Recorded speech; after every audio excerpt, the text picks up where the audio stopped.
Good morning. Welcome back to From the Holler to the World. And this is Fret Knott in his workshop. And he's going to reveal to you today the mystery guitar and what he's done and what he's planning on doing. Take it away. All right, hello. This is a Louis Sutz double neck made somewhere between 1880 and 1900 possibly. It's been kind of beat up. The top was cracked. Somebody glued those together, but I put cleats on the back. This side was kicked in by my children who were wrestling in the room and mashed the side in. I popped that out, put it back together, put cleats on the inside, and now I'm rubbing it down to where you can't feel the cracks. And I've just about got it done. There's barely a little bit here.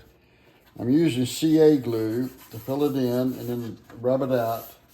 And then I'll refinish it with Show us the headstock again and tell us what kind.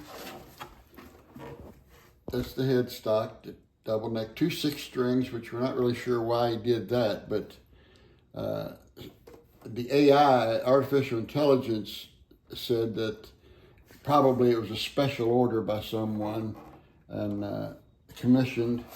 And he was a violin maker, you said? He made violins, guitars, zithers, mandolins, all sorts of stringed instruments. Show us the back. This is the back. This was in 4 pieces, and I put that back together, and you can hardly see.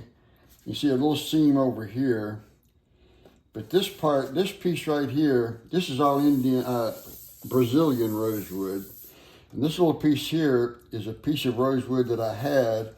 And to say that it's Brazilian, I would just be, I don't know if it's Indian or Brazilian. But this part was gone, so I pieced that in. It'll fit on the back like that. And I'll put finish on it. And also be able to adjust the angle of the neck without taking the necks off. I'll start the glue here. And then I have a brace. Where are the necks put on? All I see is a block. That's where they are in that block. They're set in a dovetail joint down inside this block right here.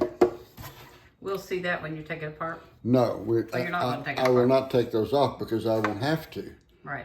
That's a really hard job. I've done that on 1 or 2 guitars here in this shop. It's very difficult, and then to get it back together is even more difficult. And that looks different because it has one of the looks different than what? Saddles. Yeah, this saddle's here, and that has no saddle. Yeah, because one's white, one's and not. I have a saddle and a nut, and I'll have to make a new saddle and a new nut here unless Luke can find them. He thought he might have them. He didn't know. And you've had this about how long? How old do you think it is again? I've had it since around 1980, 81, something like that. About the time I put the guitar together in Portsmouth. I was trying to have about this. And where'd you get it? Got it at a yard sale from a lady in the church. She had $25 on it. I begged her to take more money because this piece of rosewood right here, without any, just that back, is worth about $600. So what do you think? What do you mean when you say the word cleat? Because I didn't know what you meant at first. A cleat is a little piece of wood that holds these cracks. I glued the cracks together. You can't even see it over here on this side where you can't see them. The only piece you can see is where I added the wood. But in order to hold that together permanently, I put a cleat with the grain. This grain runs up and down. The grain on the cleat runs back and forth. It runs the opposite way. So that when stress is put on it, it'll be able to hold together. Same thing here. And I'm debating as to whether or not to strip all of this off and I can make these lines virtually disappear. What do you think it'll be about when you get up? What is your next thing you're going to do? And then what do you think when you get it finished, it'll be worth? The next thing I'm going to do is finish this side to where it's as smooth as this side.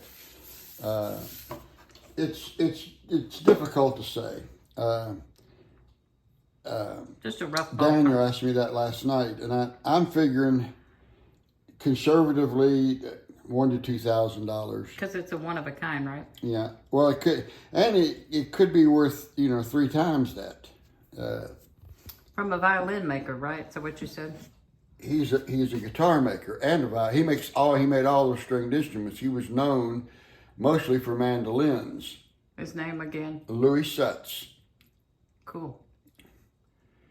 Okay, now if you'll stop that tape, I'll get to work. I think. And we have some still photos of some of the things that he's been doing, and I'll put them on at the end of here. A lot of things were like a long process, so we didn't video, like sanding and gluing. He just would come in sometimes and watch the glue dry.